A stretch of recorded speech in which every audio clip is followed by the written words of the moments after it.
We see their performance in tournaments, we see their placement on the ladder, but unless you're on the pro ladder playing to the extent of these players, you don't really have the exact, the formed opinion that these players have. And we're going to get things started here. Go. Little Nilfgaard mirror starting off, and we're going to see ready. Huyahanachan rock that alchemy for the first time in the tournament. The only player to bring alchemy here. Let's see how alchemy does on the competitive scene.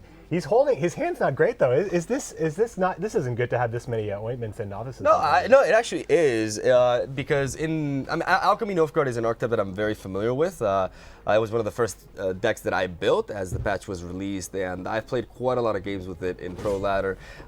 Ointments are actually good to have in your opening hand because you want to thin out the Macam Ales with the Vicar Novices. Now, this pass from Adzikov is incredibly smart because one of the weaknesses of Alchemy Nilfgaard is an immediate open pass from the opponent because Alchemy Nilfgaard is a deck that really relies on, it has to thin properly, basically. And with such an early pass, you can get some very nasty draws because there's a lot of components that you don't want in your hand. You don't want Mandrake, for example, because you want to pull that with Papa Vesemir right there. And you do not want the Beers, but he does not draw any of that. So if I'm Huyahanachan, you actually don't really want to replace, I think, because you don't want to risk it. But I mean, you can try to mulligan one of the ointments, but it's risky. And we see he does not do it. Very well done by Huyahanachan, in my opinion. As you can now, it's a slave. Guardians. Man, Nilfgaard slave driver, Nilfgaard mirrors with slave driver. You get stuff you can use. But I mean, these are two very, very different Nilfgaard decks. I mean, I've said this before. I think Nilfgaard is in one of the greatest states it's ever been in because there's so many viable archetypes. You see Alchemy performing and Spies performing at a fairly high level. Reveal is stronger than it's ever been, and there's a couple of other variations in there with some of the other cards that they got in the patch, Slave Infantry, Sentries. There's some really cool stuff you can do with Nilfgaard, and they're all fairly strong. Other factions should hopefully, I think other factions need to be brought down or up on the level that Nilfgaard is in because almost everything is viable, especially considering that even Usurper is being seen in this tournament. There's just not a lot of bad cards in Nilfgaard. And in this mirror right here, Slave Driver is going to be able to source the cards that are outside of the deck as well as inside of the deck. And we're going to see how strong these Viper Witchers really are as Huyahanachan goes to make his second move here in the second round. I think we'll definitely see a Vicar Novice onto a Macam Ale, capitalizing on two of the rows being occupied. Shout outs to Slave Driver and his great line here with back in line. Well, there it is. I love it. I love it. So he's actually aiming to play another Slave Driver. That's interesting because normally you want to start thinning, but I mean, sequencing is not as important in this case, as Vicar Novice can be played later down the line. One of the strategies that Alchemy Nilfgaard implements is what I like to call thick Calvate. What is thick Calvate? Well, thick Calvate is a combo that you utilize with Vesemir that basically enables you to send 6 carryover strength to the next round and have a very powerful Kahir Vilgefortz combo, resurrecting an 11 strength Calvate onto the board. Because what happens is you play Calvate after you thin enough with your Vicar Novices, so you get a proper card with him, and then you play Papa Vesemir, you search for Mandrake, and you, Vesemir, the card itself. I call him Papa because he's a big mentor to me. I do that as well. I do the same thing. No, but it's really good. It combats like some of the graveyard hate that can exist out there on the ladder. You can get stuff stolen or Al Gould perhaps or rezzed and stuff like that. And then there's Mandrake as well on top of that. So by protecting it and by banking that strength in the leader, it's a little bit, it works a little bit more in your favor if you can reliably get Kahir to bring your leader back, of course. See, for new players wondering how Mandrake worked, Mandrake is a silver special alchemy card. He actually, he drew it with his with Cantrella, which means, well, this is actually very smart. Why use Vesemir on Mandrake if you're going to win this round, and if you don't want to win this round anyways, like you're not too worried about tempo, even though this Cantrella kind of puts you in a rough spot in that sense, because I also love the placement of this Cantrella, by the way, putting it in the melee row, because now both units in the melee row are spies, which means that both of them are vulnerable to Mano. So if they get buffed by the Macam Ale, that buff is basically going to be taken away by that swing later down the line. But this Cantrella is very key. Adzikov is able to retain card advantage. And as I was saying, Mandrake is a card that can strengthen a unit by 6. So it's utilized onto the leader so that later down the line you can have a very strong swing with very few cards. And Kahir synergizes really well with Vilgefortz because Kahir is only 1 strength and it gives you a very solid target to go for.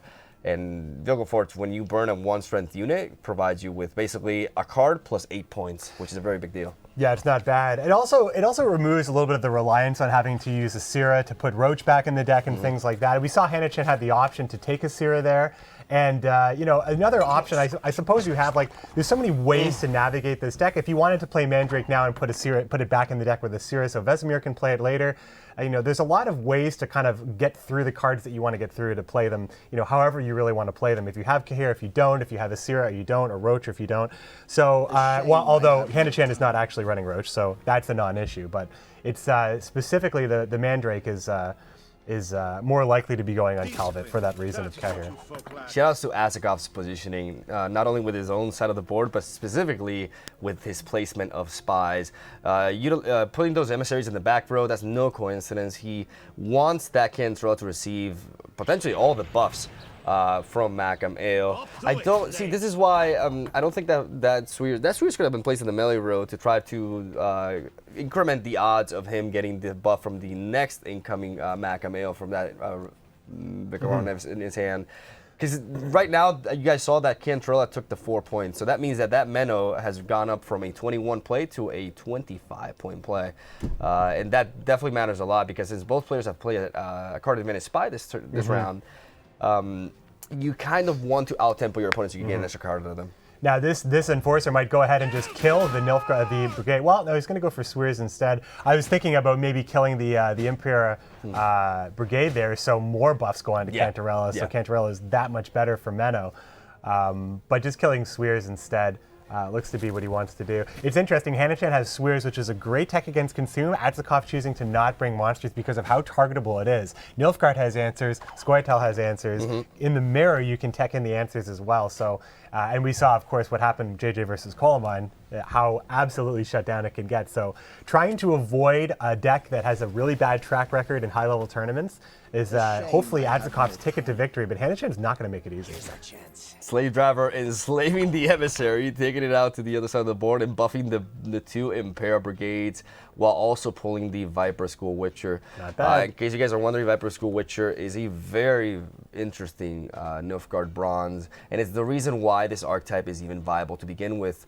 You could think about the card being a little bit overpowered, but it is actually overpowered, but it comes at a great cost. In deck building. As you can see right there, it deals 1 damage for each alchemy card in your starting deck. So this is why this deck runs the likes of Macam Ale, the likes of Ointment, and also several silver alchemy cards on top of the Trial of the Grasses, which Hanachan is also running, which also happens to be an alchemy card as well. So you try to add in as many alchemy cards onto the deck as possible without making it suck, basically.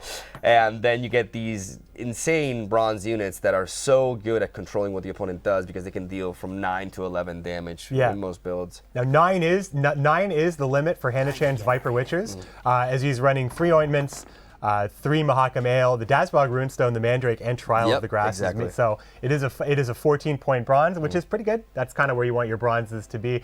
And while the Viper Witcher is very, very strong card, it is kind of what enables the archetype to begin with. Without Viper Witchers, there isn't really an alchemy deck that is viable. You wouldn't really play it like this at all. There wouldn't be an excuse to play all the alchemy cards. Trial of the Grasses is kind of almost enabled because it's a decent card to include because you're running Vipers anyway, because every alchemy card you include makes the card better and better. But then that becomes entirely what your deck is about. Will we see a change to Viper Witchers down the road? I mean, no, I don't think it's so. interesting because we get to see alchemy in this tournament by virtue, specifically because of the Viper Witchers. And I think that, it's a control deck that's actually out there. There's not a lot of control options that are really working, especially on the ladder when you look at Scoia'tael and how aggressive they are with points and how control really can't thrive because it just can't out-tempo stuff like Scoia'tael. But when you have a tournament scenario and you can eliminate Scoia'tael, the control all of a sudden works. And Nilfgaard, like I said, Nilfgaard as far as archetypes and what they can bring, they have engine decks because Spy is like one of the best engine decks out there. They have control decks because Alchemy is able to actually do that as well. Plus, they also have tempo on top of all of that. So I think that just Nilfgaard, this mirror is really demonstrating all of the strengths of Nilfgaard kind of in one game wrapped up.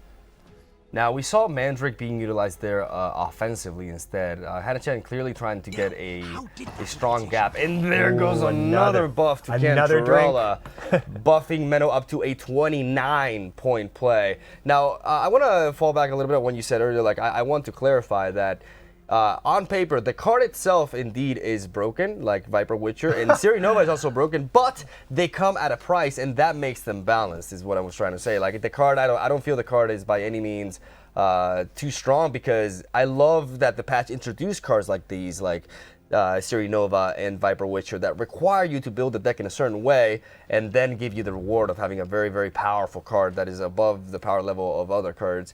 But when that price is well built in, it leads to very interesting builds. And Alchemy Nilfgaard has become one of my favorite archetypes to play with. So I'm a big fan of the design of a card like Viper Witcher. Big Menno touching down the 29 point. Huge. I mean, it's interesting. Yeah, their deck builders. It's a deck builders jam, right? Those two cards, Siri Nova, Viper Witchers, like Shoop as well. If you wanted to even like go through all the cards that are like kind of really entice you to change your deck because of how strong those cards are. I don't think I'd use the word broken, but I definitely use the word, because they define the archetype so specifically, and they make you need to have cards that strong to make these decks viable. And Siri Nova makes a lot of things viable. Viper Witcher makes this particular deck viable. Yeah, I mean, and we're seeing this match continue here. So that giant Menno, I thought would actually encourage Hanachan to make the pass, but Hanachan's just looking to continue to try to push resources away from Adzikov. Adzikov does have the card advantage. It may make the difference here as we slowly approach the end of round 2 and go into round 3. Hanachan has really invested in this round trying to get that card out of it, but against Spies, it's just so unlikely, because the longer the round goes, the more powerful Spies become. And you could make an argument for going into a short round 3, one card down, but with a buffed up Calvate for that round. But Hanachan opted not to do that, and Adzikov is really capitalizing here, as he has a tremendous lead, and I just don't see a way Hanachan is going to be able to get an extra card out of him. And in a short round, when you have cards like Joaquim and Vilgefortz in your hand, this, regardless of how strong your late game is, because you have not made any sort of carryover investment, going one card down could very well mean the end. We see a 24-point lead for Adzikov and one card over Hanachan. Like, there's just no way Hanachan's going to be able to pull this off in that sense. I mean, Hanachan's got, like, every play he makes is just to see one more card from Adzikov. There's really no way he's going to be able to push ahead. I mean, when we look at the hands, we see it. Hanachan may, I mean, it's unrealistic to think that you can overcome this kind of point deficit against an engine deck like Nilfgaard Spies that is proven to be one of the top tier tournament decks. Even though in the last couple of tournaments, Challenger 2 specifically, Spy Nilfgaard did not have a great showing, and Nilfgaard also lost almost every game it played in the last series that we just saw, Game King versus I cry Slot. every time. I mean, it's interesting, like kind of like consuming Spies, popular tournament picks don't have a great track record. You see interesting things in the tournament, kind of like how you would also see, the blue coin has sometimes positive win rates in some of these tournaments. Like the tournament landscape and atmosphere is very, very different from the latter, but you still kind of want to gravitate and lean towards decks that have proven potential to win, even if they don't always win. Now, interesting point right here. We see Adzikov is also running Kahir instead of Geralt Digny in his Spy Nilfgaard matchup, something that we saw Game King do as well. Even though Game King got a little bit punished in the game, I believe it was against King Bran, in which he had to use Summoning Circle as his last play, so he could not res Emir because he needed one card in hand to be able to do so. I really like this approach. I think it's actually very clever. The Kahir Vilgefortz combo is extremely strong, and I've learned this through playing Alchemy Nilfgaard. I never thought about utilizing it in Nilfgaard Spies, to be fair, but Kahir into Emir into Kalak here, returning Kalak to your hand, and then Vilgefortz onto that. Kahir is so good, and like it's very, very strong. This is really solid. He's going to be able to thin really efficiently and also get a very accurate Vilgefortz. Like, this is a very well-tuned Nilfgaard list here.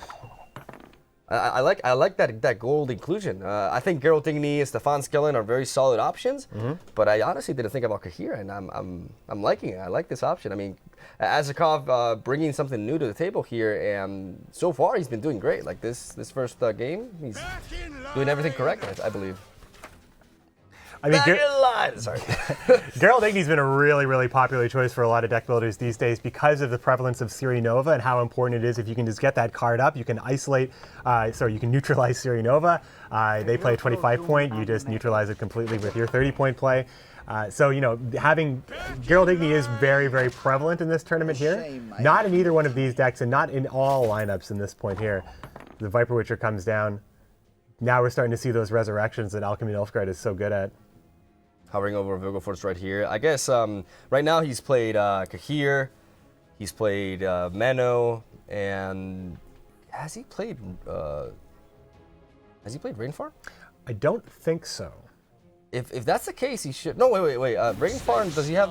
And he hasn't played Iris yet. So, wouldn't you want to thin first with Kalek and Joaquim? Like honestly, like I. There's Iris. Oh, there's Iris. Well, he's going to be able to kill Iris, guaranteed. I think you could have made the argument for like thinning first and then going for the Vilgefortz. But I mean, this is fine as well. Yeah, got that Nausicaa, right? Like the Nausicaa is going to get the job done. Full value on Iris. There's not going to really be too much that Hanachan can do about it unless he goes to roll an Ox from the Runestone. That would be pretty nuts. That would be pretty nuts. That would be actually. Really, I think that's kind of like he has to try it. I mean, as far as if you're looking at sequencing here, I think that you just might as well go for it. The Runestone, of course, can pull any silver card in the faction outside of a card advantage spy. Ox is the unit that can lock. You lock up Iris, you have a better chance of winning this game. So I think if you're just looking at the odds, I think that's probably it. But he's going to run out of time. If he has to make a more difficult decision, he may want to just give it a shot. I could be wrong, but I think that's probably the best. Yeah, he's gonna go for it, but the clock is ticking. He's just gonna let Iris go. He's gonna let Iris. Oh, he's gonna delete Iris. Oh, because he used Azir to return Mandrake to the deck. Okay. So it is. Azir did put Mandrake back in the deck, as I speculated on at the beginning of this game. That's one of the strategies that I like to utilize, especially against Consume. You get to use Mandrake twice to deny the Neckers. But I like how he utilized it here as well. So going back to what I said about perhaps working more for carryover, this play actually ended up making more sense, even though not having that carryover strength also matters a lot, as he's just going down one card in this matchup is devastating. Like he only has a very small lead, and he gets the Vic of Aromatic, which is like the best thing you can pick up with Joaquim. As the lower the strength of the unit you pick up, the less vulnerable it is to big target removal. And we see an 18-point Joaquim right there. That's also going to synergize well with the Nausicaa Brigade, and we still see Kalak in hand as well. A nice and 17-point lead for Adzikov on an equal card state, and Vilgefortz goes down, burns the Spy. Wants to take some, I guess he just wants to take some potential power away. That's a strong play. And then, it's Hanachan right back in. Trial of the Grasses on the Viper Witcher. It boosts any 27. Witcher to 25 if it can survive the damage, but Witchers don't take the damage at all. So they just automatically get a boost up to 25. 20-point play on top of the Vilgefortz as well. So not too shabby. We see it's such a close game right here. 3 cards left in Adzikov's deck for Kalak to maybe take the Emissary. I think you go Vreemd, right? Yeah, you take Vreemd in this situation. I mean, Vreemd is likely, it's just points, right? Like it's just straight up points. Guardian's 11.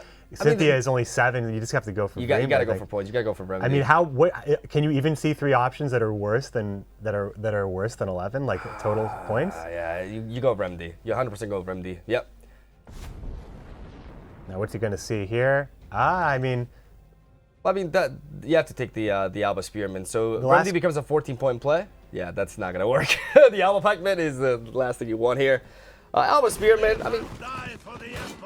die for the Emperor. And this Kalak is going to easily be enough. You just go for the Ambassador here, and you get that 12-point boost, proccing the Imperial Brigade as well for 14 points. And nice and close game, despite being 1 card down. Hanachan actually was very, very close to taking that. But Adzikov playing really well, in my opinion, and taking the game. That Mandrake from Vesemir, though, really turned things around. And that Vilgefortz into the Trial of the Grasses was very, very powerful. But Adzikov taking the first win here, and 2 more away from breaking the curse. But it's hard to 3-0 Hanachan. Oh, it's tough. It's tough for sure. I mean, we saw a Tailbot pull a reverse sweep on him last open, but, that's no small feat. Adzikov leading the Empire to victory in the mirror there. Alchemy will fight another game in this series. And, Spies just doing what Spies does very well, and that's win games. It's interesting that we had so much meta discussion in that game there. I missed the Asir play when it finally did occur though, so that took me by surprise. But that's okay. It was ultimately best play. I was talking about rolling for Ox, but consistency is always better than randomness. So you just go ahead and take the sure thing in that situation. As we're going to go into game 2 here, we're in the latter half of the quarterfinals day here on Saturday. We're going to find out who's going to get into the semifinals, which will be part of the Sunday program. We already know that Super JJ is going to take on Game King, which is going to be a great semifinals. And now we're just going to figure this out here. Huyahanachan leading off with Alchemy Nilfgaard yet again. Very, very interesting. He wants to get that win. He wants to say, hey, everybody else is going to bring Surprise. I'm going to bring Alchemy. I'm going to see if I can get a win. As Adzikov is holding the CD Projekt Red pass, which is, they've all been fashioned out of Scoia'tael cards. That's not just random. They're all Scoia'tael cards. I think maybe a little bit of memery there on CD Projekt Red's point. So he's praying to the gods of Scoia'tael here as he brings Henselt into the Alchemy matchup. Probably just thinking a little bit about what this matchup entails, as Alchemy is not a popular pick for the tournament. He's not playing to the god, he's playing to the Lord Almighty Dwarven Skirmisher. Yeah. Which is only a 3 strength in this card, so definitely got quite the buff ever since The Witcher 3. As I saw a little bit of a mulligan error there by Huyahanachan, mulliganing away the Slave Driver before blacklisting the Macam, which is always unless you're running stuff like Roach, is the first thing you want to replace so you don't draw more copies of it. But he didn't get punished for it ultimately. It has a really solid looking hand in my opinion, as Adzikov is going second this time around and thus brings Henselt. We saw from the prior match earlier with Super JJ taking on Koloman how strong Henselt is when going second, as his ability is mathematically, if it goes by and it's not disrupted, the most powerful in the game out of all the leaders. It generates so much force, and when you go second, such a tempo play can put your opponent in a very bad spot and enable you to win on even. So we see Huyahanachan lead off with Cantrell to technically flip the coin flip over in his favor at the expense of giving your opponent 13 points. And Adzikov has a lot of different options here. He's going to lead off with Winch. Unfortunately, all of these are reactive, but he opts to go for the Ballista because he does have Neneke in hand. Neneke with Henselt is extremely good, as you can wait for you can utilize Henselt in round 3 basically, after playing Neneke and returning all copies of a specific machine to your deck. And by creating, as you mentioned prior when we were casting Super JJ's game, Winch enables you to make Henselt ridiculous. Like the ceiling, like he was already mathematically one of the best leaders, especially when you get to go second, just that power play of Henselt. But now you're able to generate additional copies of the machines that you're already running. Adzikov is running 3 Ballista and 3 Battering Ram for the record. So being able to see Ballista or Battering Ram from Winch, using Neneke to shuffle them back into the graveyard, Henselt later on can pull like, I mean, I guess the maximum possibility is 6, well, pulling 5, I suppose. From the deck. It's pretty insane, the ceiling on Henselt these days. It doesn't seem to be, it's not a common complaint, really. I mean, I don't see a lot of people saying that Henselt, I always thought that Henselt would get changed to pull a maximum of 2 copies, but it seems like we're in a world where Henselt can just pull out a gigantic army of machines. And that's fine. And Neneke just kind of being present. I mean, Super JJ's deck and Adzikov's deck, 2 players that decided to go with Northern Realms instead of leaning on the hinge of Skellige Northern Realms. Adzikov just opting to bring both and scrapping monsters, the only player to do so. Just really interesting choices as he pulls Ronvid here, a staple in Henselt. This list is very close to the Henselt that we've known for a while. This is very key. By playing that Thaler right there, that was perfect timing. It did not allow Huyahanachan. No, this also goes his way. Aye, sir. Oh, that's what I was going to say, because Vikarov Novice into Macam Ale was 14 points, and that would put him at 21. But that Slave Driver enslaving a machine, I didn't know you could do that. But yeah, he just basically enslaved that Ram and got that 21-point lead exactly, and the Dun banner is out, so you got baited right there. No, it's like a story, right? The Slave Driver, those 4 people in front of the Slave Driver, they're the people that are manning the battering ram. It makes sense, right? Okay, yeah, of course. Silly me. The story just looks out of order on the screen here, but time for a drink. Time for a drink. Slave Driver, of course, getting the drink, not the slaves. Yep. No, but that was really good. That was perfect timing to get the Dun Banner out of the deck. I mean, it's always, you never want to get stuck drawing or playing the Dun Banner. You want the Dun Banner to come out of the deck, and Ataler always makes that possible. Reversing the coin flip now. Adzikov playing from the point of advantage here that Henselt was always intended to play on the red side here, on the red coin here, as he goes to take a look at another winch. Battering Ram is available here, so this is just another tool for Henselt to use later on with Nanika, perhaps. Battering Ram is so good these days with the buff in the last kind of midwinter patch. Now it's got its like this baseline damage that it can do is back up to 3, maximum of 5, and then an additional 3 on top of it. Having the 6 strength body is just really just very, very strong once again. Northern Realms being led very well by Henselt at the moment.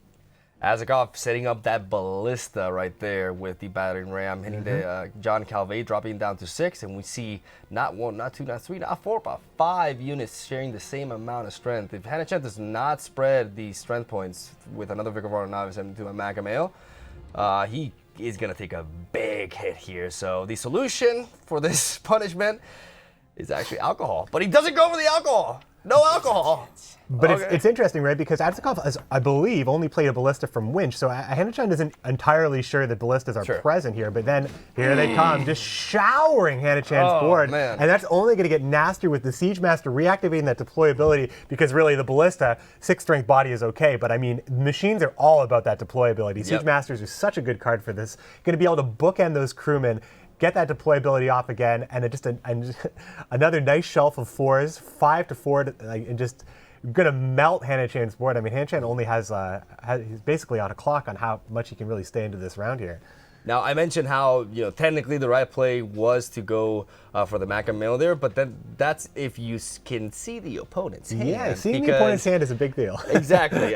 He can. So he was basically playing around Henselt into battering ram right there, and we see a very good pass by Huyahanachan, I think, here. I think at this point he knows that he's in big trouble. He's got to respect the ballista. And he needs to get that extra card out of him at the very least. But very, very good round for Adzikov. We can even see a slight smirk in his face there for a second. Very, very happy with this start, as the ability to win round 1 with Henselt without utilizing Henselt itself and being in control and having Nenneke in hand is massive. The only issue is Viper School Witcher. Viper School Witcher can deny Henselt.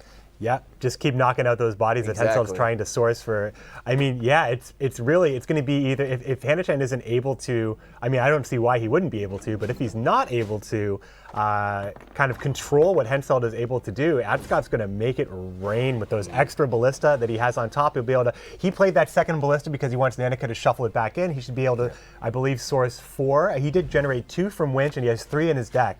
So it would be, and he's got the Rams as well. So I mean, there's only so many Viper Witchers. Now he does have the 2 Siege Masters now, but this is the second round. He will be able to maybe mulligan them away. So I mean, Huyahanachan would have to exercise ultimate control to prevent Henselt, because I think that he'll always have a way of getting a fair amount of value from Henselt. But ballista is probably the scariest, because there they are. You see 3 of them in the graveyard, 1 in hand, 2 in deck, if I'm not mistaken.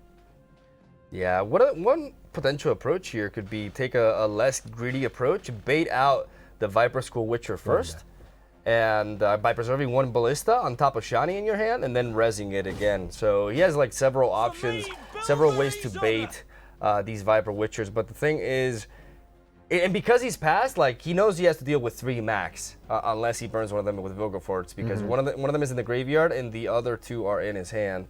So it's going to be very interesting. I really like this open pass. I was going to say, like, the question is, will he open pass here and go into an even round 3? And I think the answer is definitely yes, especially against a deck like Alchemy Nilfgaard, which does benefit extremely from, denying the crewman. Very, very nice play by Huyahanachan here. That's actually massive. That is a, like, right now that may not represent much value, but in round 3, that's, I don't know how many points that is, but that's a lot of points. Yeah, I mean, it's just 1 crewman. I mean, Adzikov is running the Siege Masters, so he does have a lot of abilities to get that extra amount of points.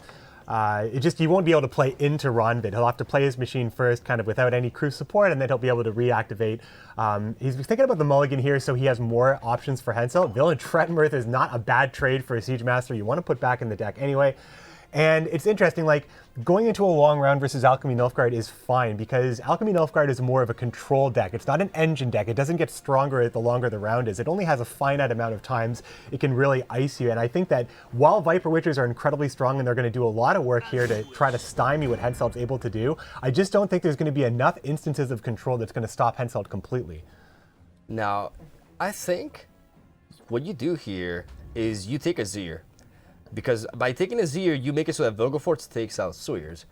Swears is an excellent way to completely counter a Henselt in round 3. Oh, yeah. So you have to take a Azir to deny that. That is it's an entirely extra layer to Huyanachan's control game because that will isolate what Hensel can do on a target without even actually using a Witcher or removing anything.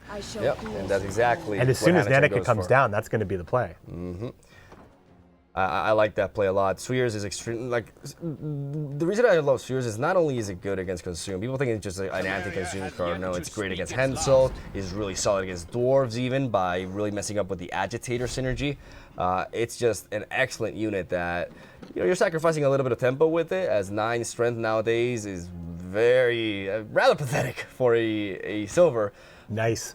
That ballista killing Kahiri there makes Vilgefortz worse because he knows about Swears, right? Yeah, of course. I mean, he saw Swears already in the previous matchup. He knows that it's a threat, and like this is Huyanachan's chance to play Swears, but it's made a little bit worse now because he doesn't have Kahir to burn. Is Huyanachan just going to go right for it right now? Because the ballista, I mean, Nanika hasn't been played yet, I don't believe. So the play of Swears now is not as potent as it will be later. This could be bait. I mean, I'm not really sure. There's no reason to play Swears now because Nanika hasn't been played yet. No, yeah, there's only one ballista left in the deck right now. But he can just go ahead and kill it. Now, looking into that, he may be looking to use another target for that. Because I was saying about using Vilgefortz to, well, it doesn't matter because Nilfgaardian Gate will get the. It's the same thing either way because Nilfgaardian Gate searches for an officer, right? Yeah, and he does have the slave driver anyway. So he had to take a Azir regardless, I think, because. You do want to pull, well, in that case, yeah, it makes sense. In case you guys are wondering what card I'm talking about, it's the third to the left of Huyanachan's hand. That card is Nilfgaardian Gate. It searches for an officer in your deck and buffs it by 1 and places it onto the board. Swears is an officer, and Slave Driver is also an officer, a very mean one at that. And now Adzikov has shown Huyanachan what his potential Hensel target will be. And that Swears is going to completely deny that. And even though I think he will be able to find some sort of value with Henselt, as I believe he still has 1 more Siege Master in his deck. And he does have, I think, also 1 more Battering Ram. So even though Viper Witchers are a thing, if Adzikov is patient and he sequences right, he will get at least some value. It won't just be a 3 strength leader, but it's definitely going to become way weaker than it could have been. And the key thing, though, is that Vilgefortz, Yeah. as of right now, is representing 25 strength points, which could be much more if, depending on how Huyanachan, opts to play his cards here. As Adzikov is reviewing both graveyards, he knows that 1 Viper Witcher is in there. Like, he's basically counting for that because that card is what can actually counter his strategy as. Interesting approach to hit the Azir. Yeah, I was just going to say, you wouldn't want to necessarily hit the highest strength unit because Villain Trentmirth is going to take care of that, unless he's anticipating something else occurring here. But, I mean, correct me if I'm wrong, but I think Huyanachan can shut down Henselt at every opportunity here. Between Swears on the Ballista and controlling the Battering Ram, but even with Shani, though, because the Ointment brings back a Witcher, but there's only 1 more Witcher left to bring back. So, but Vilgefortz's best target on the board right now is that Witcher, so it wouldn't be surprising. It just he needs to time Swears because he's going to get it. Yeah, but even with Vilgefortz recycling, quote unquote, that Viper Witcher, he has the Siege Master. He has the Ballista is going to get answered by Swears, but he also has Shani, and he had Huyanachan has to sequence in a certain way. I mean, it could definitely be possible. Here we go. Out of the gate comes Swears here. And we're just going to watch these cards march right into the graveyard. Adzikov's not surprised, of course, because he knew this was going to be happening, I think. That hurts, though. That hurts. Like, even if you can see it coming, or even as a caster, like watching them, seeing their hands, that still hurts, man. Like all those ballistas down the drain. That's devastating for Adzikov, especially considering that he's 19 points behind, and that Hensel just got severely weakened. He still has very powerful plays with Commander's Horn and Villager Meth, but he has to be careful with going overboard in that sense, as Villager Meth kills the strongest unit, and if he buffs that Neneke with a Commander's Horn, it will end up becoming the strongest unit on the board. So I think Adzikov may have overcommitted to that and not taken Swears into account, because at the same time, Swears is not something that you always expect from Alchemy Nilfgaard, but that hit him hard. That definitely hit him hard. Yeah, I mean, Commander's Horn, like Adzikov's in a bind in a couple of ways here. Like, even getting the amount of units to stick for Commander's Horn to even really get full value is already tough. Hensel's being controlled by these Viper Witchers. Now, if he plays... You have to go. Now he can go for, Shawnee into the Siege Master, because there's no immediate answer from Huyahanachan to kill the Siege Master, so he should be able to get Henselt off in this, be able to play Henselt in this situation. But what do you think? I know it seems like I'm having like a stroke. But you got something you gotta say here. Yeah, basically, the problem with this is that if Huyahanachan were to burn the Viper Witcher now, because Adzikov has 3 cards left in his hand. Oh, he can't play Villain Trettenmirth. Yeah, he loses the value on that if he has to immediately Henselt here. So it's going to be very interesting to see what Huyahanachan does. If he plays Vilgefortz now, that would be tremendous for him. That would actually be really good. But the thing is, because you expect Vilgefortz here. You expect it from the opponent. It's a very common card to see in Henselt decks, as they are very reactive builds, especially in round 3. And they tend to run this unit. But he does not. He goes for the Runestone, and instead... And this could be very, very important for Adzikov, because now Adzikov will get a guaranteed powerful Henselt, which will translate into the same. I don't think it's guaranteed. Yeah, we need to see what's coming out of the Runestone. True. I mean, what could it be that? Oh, just Guardian here. That's just 11 points. So this is huge for him. He's going for Villain Trettenmirth. So this is so important.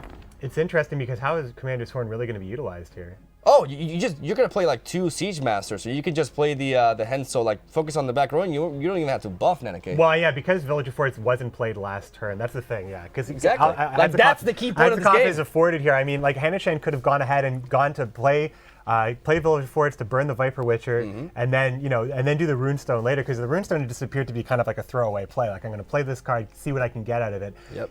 If he was looking for a solution to the Siege Master, like, that could be the only thing I can think of, but. That afforded Adzikov to play Villain Trettenmirth exactly when he needed to play it. He will be able to play the Siege Masters. He will be able to play Commander's Horn, even if he has to dodge Neneke and maybe sacrifice 4 points. It's well worth it, because he's going to get a Sira, which he definitely probably shouldn't have tagged. It was at 15 at one point, which would have made Villain Trettenmirth a much better. Oh, the offensive to draw the Lesser Guardian. Wait.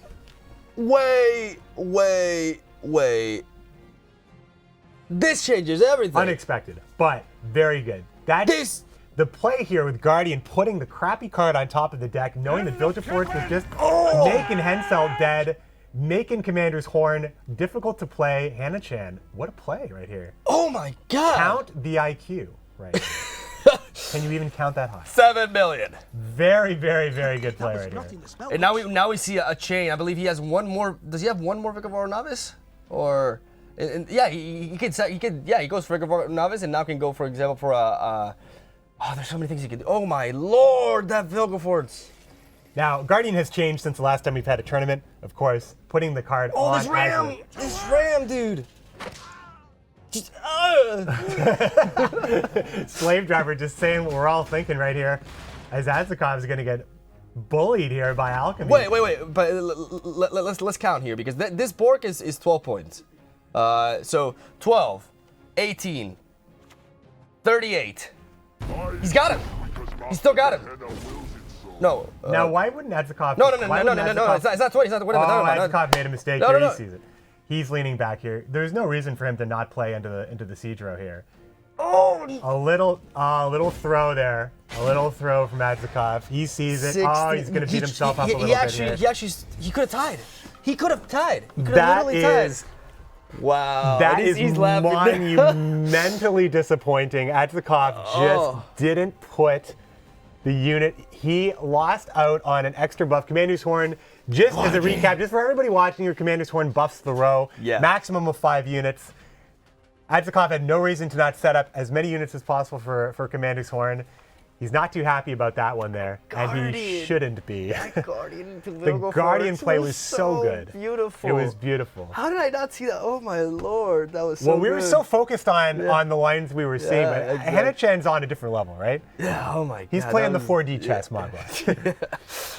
We're still stuck in three-dimensional scrubs, unfortunately. Oh my god, that was so good. And that choke, but the thing is, that choke at the end though, that he could have tied, because placing that on the back, that's 16 points. Oh man.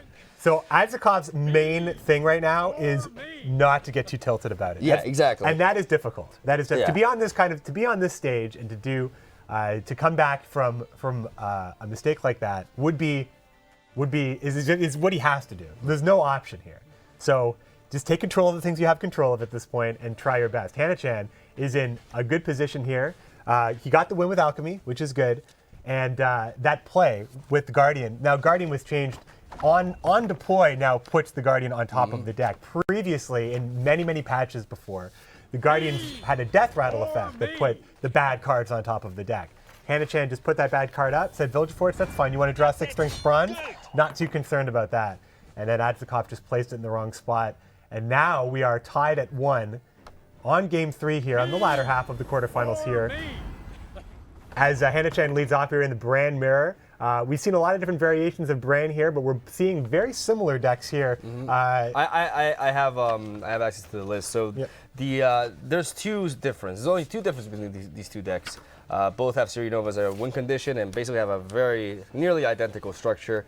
The difference lie in the silver slot. There's one silver slot that's different in these two decks, as Adzikov is running Summoning Circle, while Hanachan is playing Cyprian Wily. Cyprian Wily, aka the, I don't know if I can say that word here, but you know what they call him in the game. You guys know what I'm saying. The W Sun. The W Sun is a good counter to consume monsters, as it weakens a unit by 4 and thus banishes a Necker. On top of that, it's really good against dwarves, as you can banish Barclay Elves as well and deny a Hattori Res. But in this case, it can be utilized against maybe a potential restore target like Beastmaster, so that it can't be res for as much value as before. But it doesn't really find as much in this scenario. And the other difference is that Adzikov is running 2 Raging Berserkers, as we saw one of them drop right there, while Hanachan is playing double Reconnaissance, which means that he has a better ability to thin, but lacks a little bit of power when it comes to buffing up the Berserker Marauders. Oh, the spy games, Mogwai, the spy games. We've seen Udalric into Summoning Circle, Udalric to pick up the Igni. Nice pickup there. That's going to be 26 points erased from Hanachan's board. If he doesn't respond to that, that's not 26. That we're talking about, ladies and gentlemen. Because Skjal can 44. He has to drop the Berserker Marauder in the middle now. Now he has to do it now. Oh wow, he just saved himself. Oh, because of the ship. Yes, of course, of course. I mean, it's still possible that he can get there. Or is it? Is it possible? Is there any way he can ping that Berserker? I don't. Maybe I'm wrong. Because of the proactive nature of this deck and the lack of reactive cards, there's not really anything you can do to hit that. So that Berserker Marauder really saved Hanachan right there from one of the biggest Ignis I think I would have seen in my life. And down goes the Raging Berserker right there, pulled through Scowl. One of the things I actually think I like Adzikov's variant a little bit more, because even though Reconnaissance is very efficient in Serenova list, as it does enable you to thin a little bit, because of how, you know, this deck already runs Clan Dim and Pirates to search, you know, for light longships and such. Because this deck has already a lot of ways to thin to it, and it goes towards the late game in a certain way. I like the Raging Berserkers because they give you an extra cursed unit that will buff up the Berserker Marauders. That also happens to synergize with the light longship. So I'm a bit more of a fan of this variant, but it depends here. We see the pass from Hanachan. And how can he take it? He needs I think the Berserker's only 13 points here. He needs a 15-point play here. I mean, Igni will definitely do it, but yeah, you don't want to waste resource if you can play something else, basically. I mean, is it? I mean, it's interesting because Igni affords you puts you in the driver's seat, which actually you can dictate how long the rounds are, or you can dictate how strong Igni is, but you have to spend Igni to get there. Yeah, I mean, the Beastmaster is not enough. The Berserker Marauder is not enough. It is. Heim? It is. I mean, Heim is. You have to roll for it. Well, I mean, you could if you pull. Well, the other Berserker Marauder went to the graveyard, so it's not like you can do that. I think that was his best option there. And then, of course, you don't run into a situation where Igni is dead. So, you know, you're going to go for it here. You can't go down extra cards at all. I mean, this is basically about who is able to get Nova to stick, but now Adzikov doesn't have Igni to stop Nova. That's a big thing. Whereas Huyahanachan does have Igni in his deck as well, although it's not drawn. But one of the reasons why Huyahanachan has the Reconnaissance in his deck, having a thin deck, being able to draw your cards reliably and get those cards you need, not being able to draw Nova is pretty bad, and not drawing Geralt Igni is also rough when you need it to win. So it's likely that he'll be able to get there. Although Adzikov, his deck looks a little bit thinner here. Huyahanachan has more ways to get through the deck and have the premium draws in round 3. Something that Cyprian Wiley can do here is he can weaken Olgierd. And by weakening Olgierd, he can reliably negate the carryover and take 1 cursed body out of the last round for Adzikov, which would mean that all his Berserker Marauders would be 1 strength weaker, which, we know how long and how far 1 point can make it in a short round in Gwent, as we see pretty much identical plays here. Both players setting up the ships.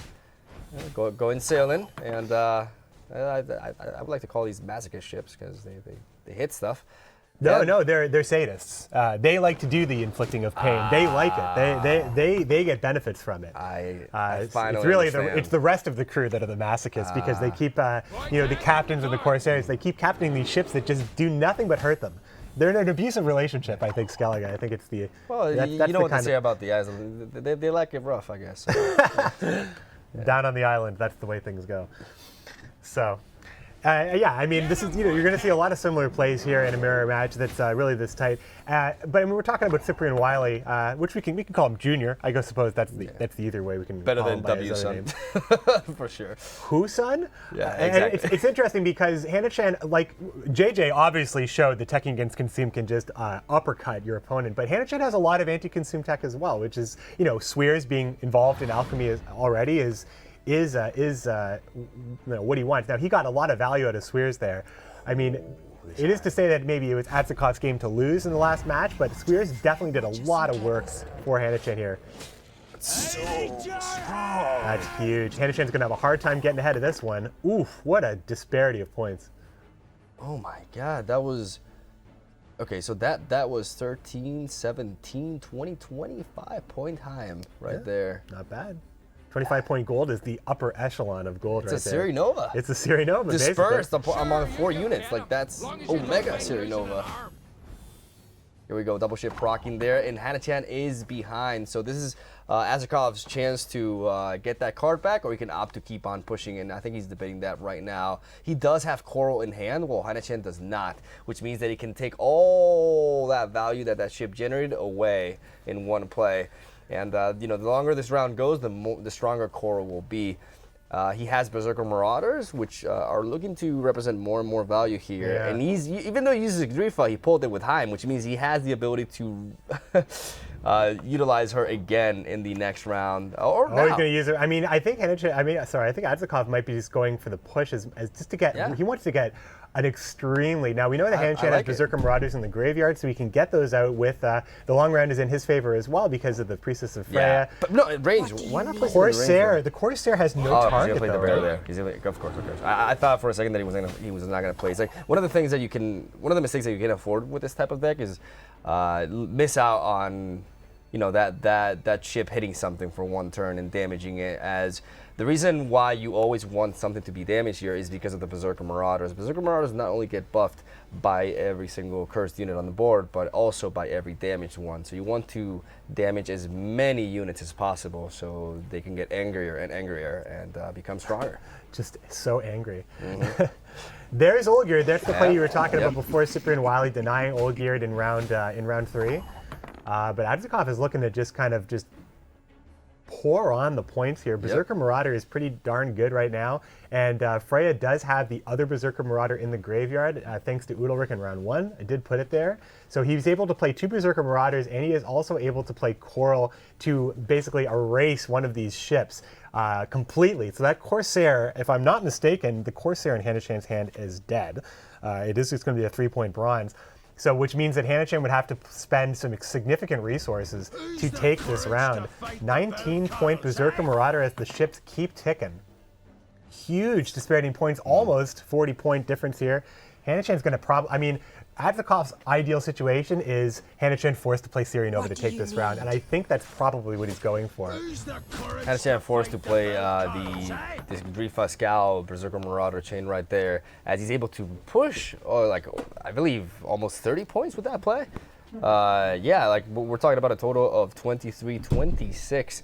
As he is 10 points behind Adzikov. Adzikov can opt to now hit the light longship in the siege row for a whopping total of 22 points, and also denying the incremental value that Hanachan would gain from that card. That was a nice call right there, getting him a total of 34 strength points ahead of Hanachan, as Hanachan has now run out of strong swinging plays that are not Sirinova, so it's going to be interesting to see what he opts to go for. The pressure is real here. I mean, the Freya has I think, a Beastmaster, Corsair's if I'm not dead. mistaken. The clan Corsair is dead. The Corsair has nothing to pull from the graveyard. The Freya has, there you see the Berserker Marauder for one and the Beastmaster, so those are the two plays for Freya. Adzikov did take a look at the graveyard, so he is actually putting Hanachan on having both Freyas in hand and with the maximum amount of points he can get on it. If he's putting him on a Corsair at all, then he's pretty happy about it. Hanachan may actually have to play Sirinova if Adzikov decides to play his Freya to get his second Berserker Marauder, which would be, I believe it would be a 20-point Marauder. Down goes the Freya. Will he go for the Beastmaster instead, though, to try to buff? No, he's going for the Marauder immediately. I mean, I think Adzikov's good. I mean, he could make he's deciding here. I think you can make the case to go for that Freya. I mean, we see it obviously, because we can see Hanachan's hand. We know he is holding a dead Corsair, and we know that the maximum amount of points that the Freya is going to be able to generate is 13 points. If he goes for that Freya now, forces Nova out of Hanachan's hand. It would be absolutely devastating, devastating for Hanachan. But or is Adzikov going to go for the 2-0? Oh, he's going for the 2-0. He's going for the 2-0. He's clear. Oh, ho, ho, ho. Well, this is a different story altogether, isn't it? Oh.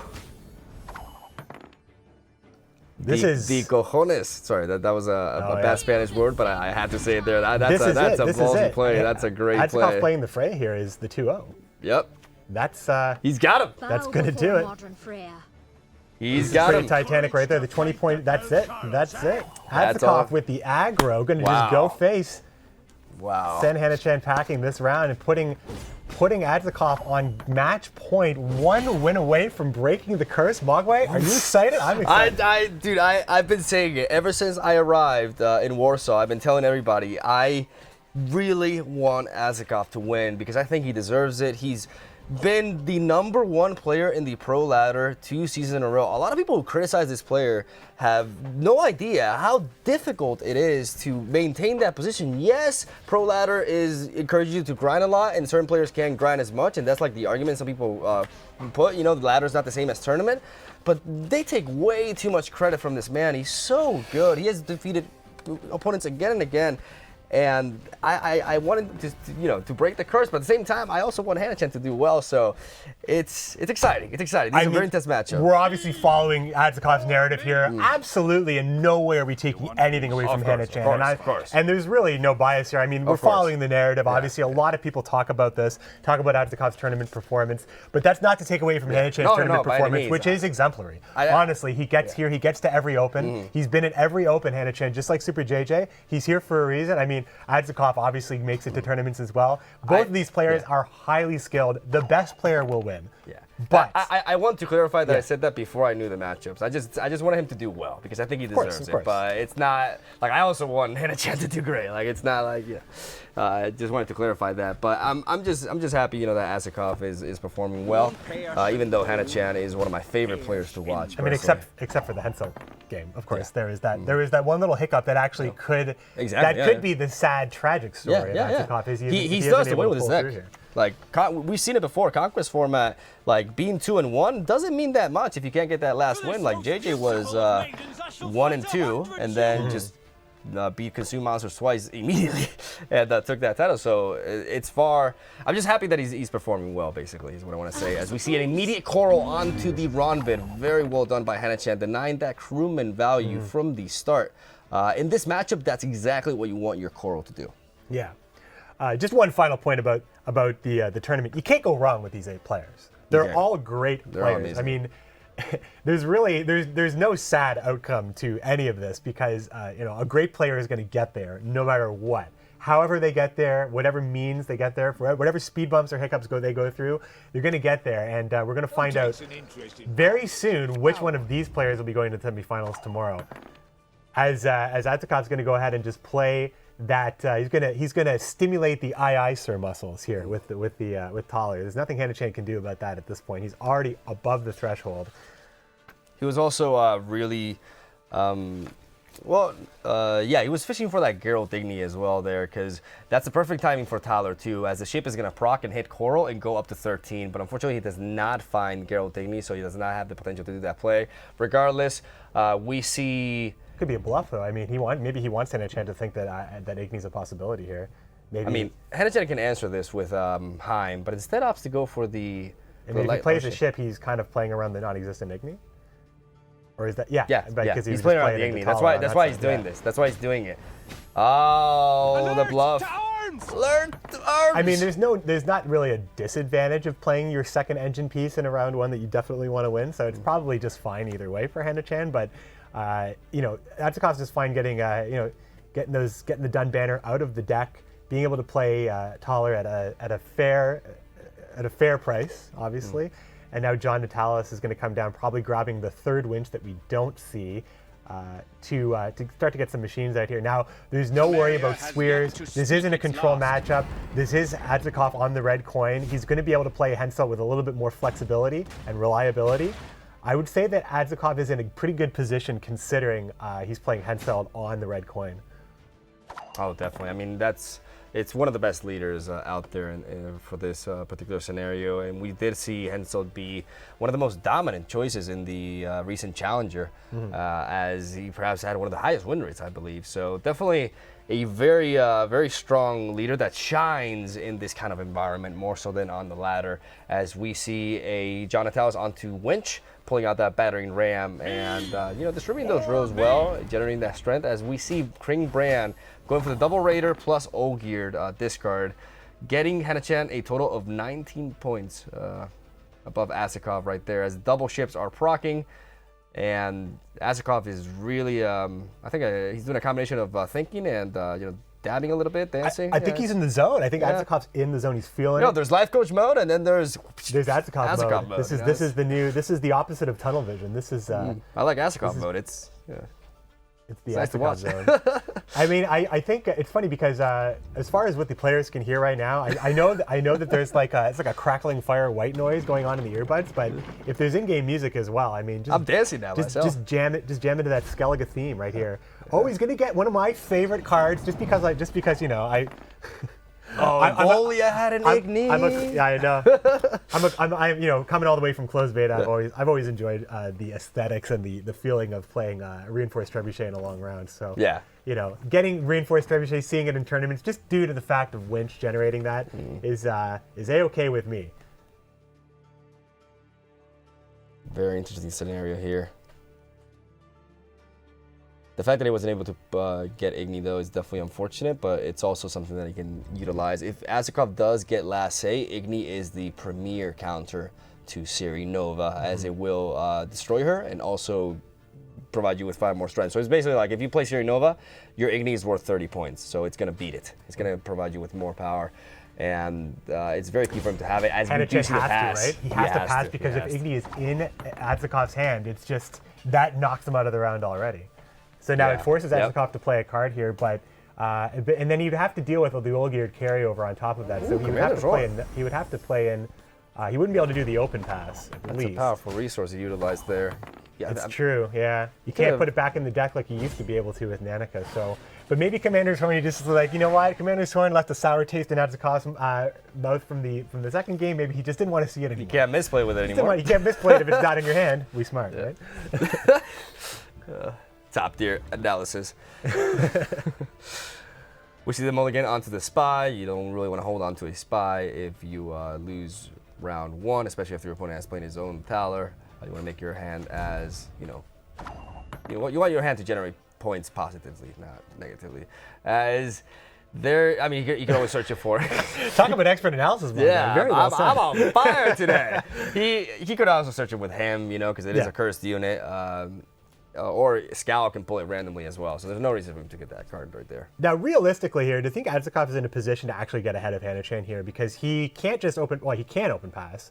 Huyahanachan would still have to play into round 3, and the last save would still be to Adzikov, but it looks like he is going to be going into play. I love this. And this will tell us and also tell Trebuchet. Huyahanachan how long does he want this round to go. Looks like he's just going to go. He's building up. He's that building up Henselt. Henselt. Yeah, that's much better. If he wasn't building up Henselt there, he would 100% gone for the Trebuchet, but he definitely wants to combine Neneke there.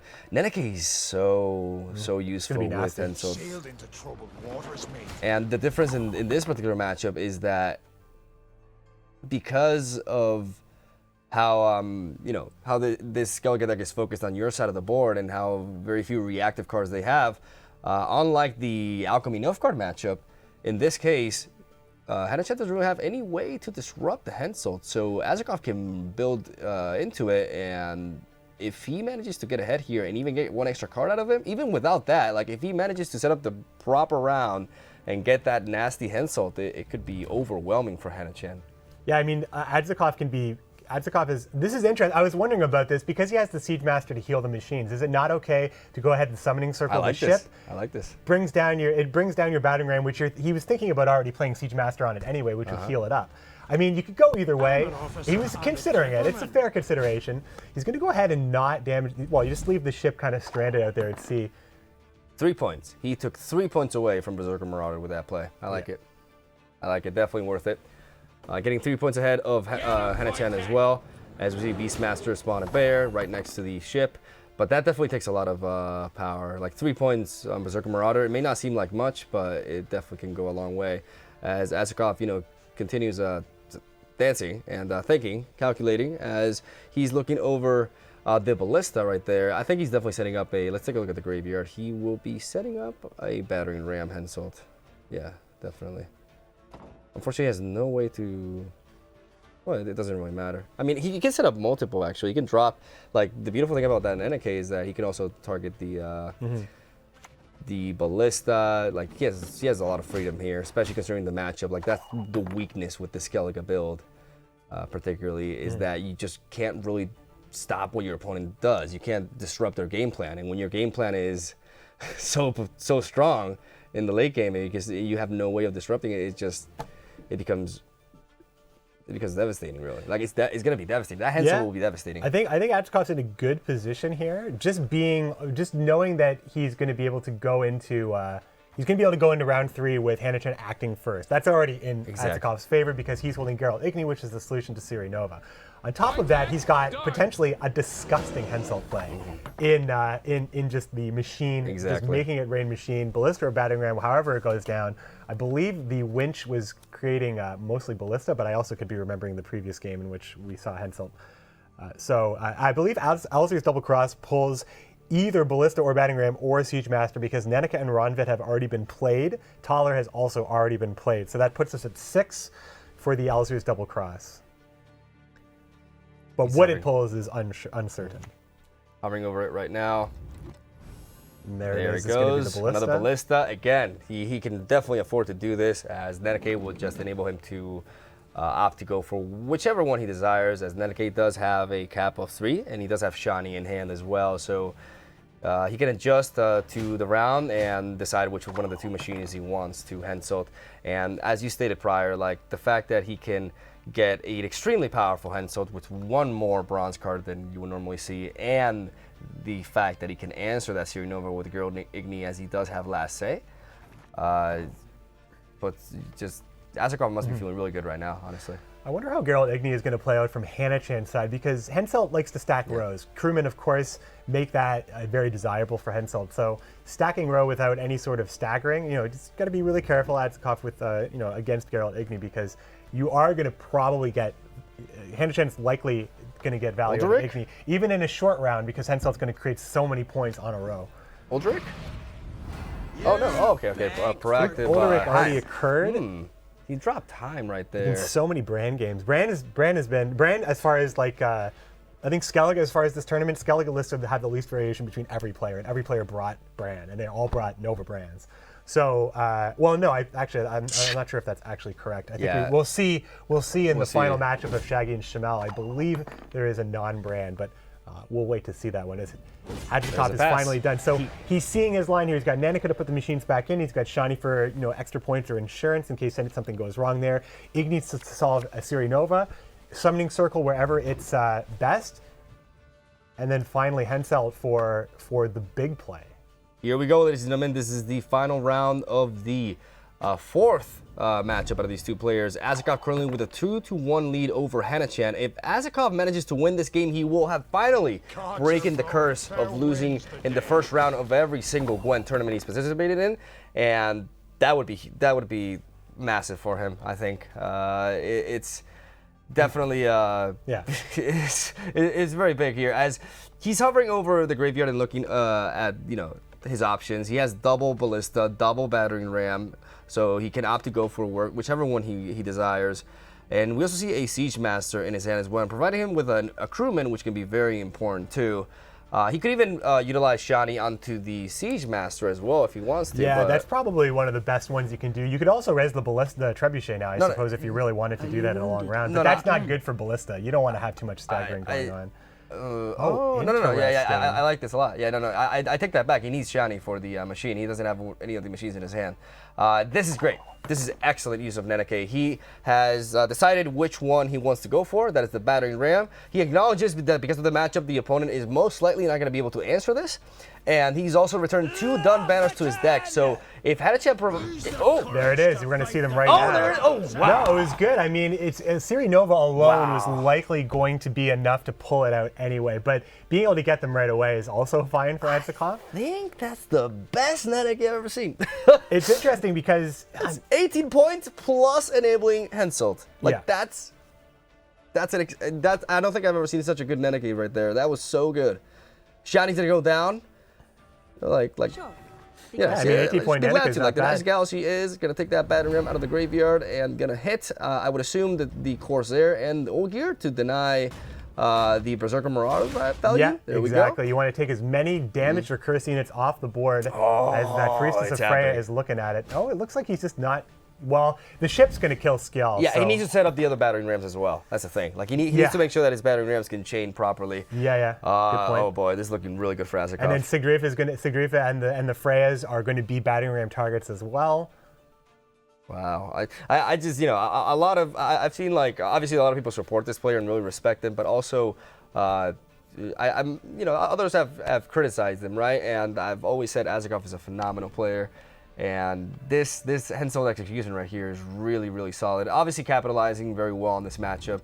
I think that's why it's important for decks to be able to in some sort of way disrupt what the opponent is doing, because when you face leaders like this, if you can't stop their game plan, it just gets out of hand here. I mean, it's exactly what Huyahanachan did to Hensel when he was playing Alchemy. It was exactly that. Disrupting strategy is very important. Control does that very well. This is not a control deck that Huyahanachan has, which means Hensel's going to thrive. Also on the red coin, also with the answers. It's Adzikov's in a good position here. I'm curious to see how Summoning Circle is really going to play in here. Summoning Circle may just end up being a bear. And we may even see now there's enough targets here for the battering ram. You got Olgierd, you have 2, you got the Beastmaster, and you have the Freya. So the battering ram's going to get decent value overall. And plus he can nail the ship a couple times. It's not even for sure that he's going to be able to. I mean, it's not full value. I love him sitting on the back row, by the way. There we go. Whoa! Big boy play, ladies and gentlemen. The big boy play. This is just disgusting. This Hensel play right here.